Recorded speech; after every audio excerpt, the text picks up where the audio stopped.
Terror of the Autons is a solid story, which is mostly important for its introduction of Roger Delgado as the Master. This is our first taste of the character, and honestly, he does such a fantastic job in the part. It kind of feels like he's performing a little bit above this TV show because he's just so good, and he is easily the highlight of this one. Who the heck are you? Well? I am usually referred to as the Master. Oh, is that so? Universally. I really like how he doesn't mind when the Doctor survives because it'll make it that much more satisfying when he does kill him. That's just great. He's an interesting adversary. I admire him in many ways. But you still intend to destroy him? Of course. And the more he struggles to postpone the moment, the greater the ultimate satisfaction. This is actually the only time I've seen Roger Delgado's Master, so I really only know him from his initial appearance, which he is great in, and this was my third time through this serial, actually. I think this might even be the first time I saw the Master, but it also might have been Logopolis, or here, I'm not 100% sure either way. This is another Auton story, and I think that as one of those, it is rather good. It's not perfect, but it's well done, and this is both a Master and Auton story, so they share the screen, and while the Autons actually get more screen time than the Master, I think that he is the more important part of this serial, as he is the one that is in control, and this is a solid story for them. It's hard to say whether the Autons were handled better in this one or in Spearhead from Space, but they were handled a little bit differently, which is good because you don't want the two stories to feel the same. And this was a serial where I felt that I had benefited from watching the show in chronological order because having seen Spearhead from Space and the whole of Season 7 so recently, everything flowed better and made more sense. And while this story could absolutely be watched in isolation, as, I did when I first watched it, I think it worked better for me watching it like this, having seen everything previously in this Doctor's era. This is another Robert Holmes script, and this is a solid one from him once again. Definitely better than both his Troughton stories, and possibly better than Spearhead, but that's honestly a tough call. And yeah, this is just really good. Also, there is some quite goofy stuff in this, like these blue screen moments when the Time Lord talks with the Doctor, which was a little weird and not something I think I've ever seen outside of this particular episode, just appearing out of nowhere like that, but whatever, I haven't seen every story. Also, this creepy doll running around too, so if you can get behind stuff like that, then you'll really enjoy this one more. It doesn't really bother me, but if it does bother you, then this is probably not going to be the serial that is the most fun for you. Oh, also, Liz didn't come back for Season 8. That's really disappointing to me because I quite liked her. But that's it, she's gone. So yeah, that just happened because I guess she went back to Cambridge, which the Doctor didn't seem that broken up about. Agitating for a new assistant ever since Miss Shaw went back to Cambridge. Liz was a highly qualified scientist.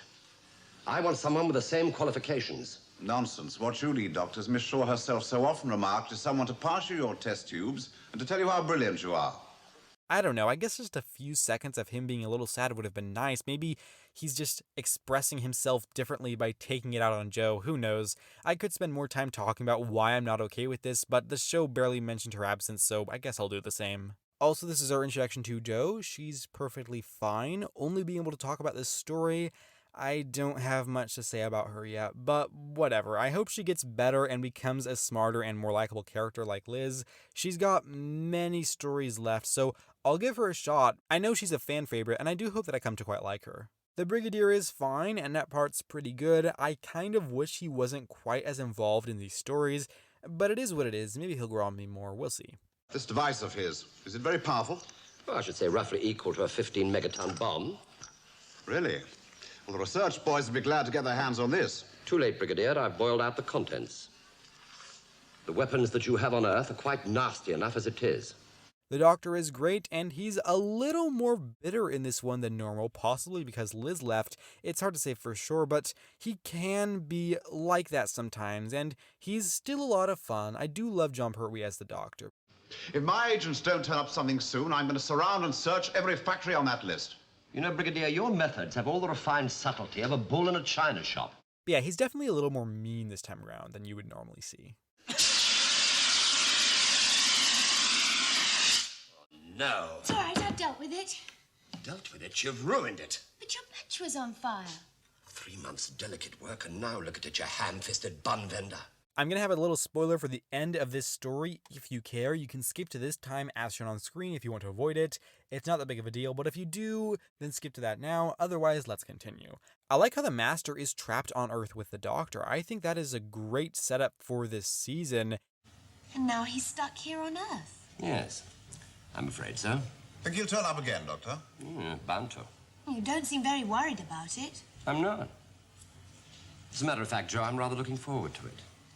And, we're bound to see more of him throughout, and seeing him as limited as a Doctor is going to be quite interesting. Also, I loved when the Master realized his plan was kind of bad and had to team up with the Doctor to stop it from following through. They've taken control. No one can stop them now. Your precious little planet is finished. We're finished, then you're finished too. Nonsense! I helped them to come here. You really think that thing will distinguish between you and us? That was great, and all of the scenes between the two of them were just a blast to watch. Overall, I found this to be a really solid start to Jon Pertwee's second season. Roger Delgado delivers a great performance as the Master, and the Autons are used quite well in Robert Holmes' second script with this Doctor. Although there are goofy elements to it, they are more than made up for by everything that works in this serial. I found this to be just a really good story, and I'm going to give Terror of the Autons a rating of 8.25 out of 10. So that's going to do it for now, folks. Be sure to let me know your thoughts on Terror of the Autons down below if you so wish. I'm curious as to what you all have to say. I definitely quite like this one, but I am expecting there's going to be some mixed positive reactions to it, because there's definitely some people that aren't as keen on this one. But yeah, I'm curious as to what you have to say, and I do hope to see you around this upcoming Sunday for a review of The Mind of Evil. But if not, that's totally cool, so long as you know that I appreciate your time here today. And with that said, thank you very much for watching, take care, and have a lovely week.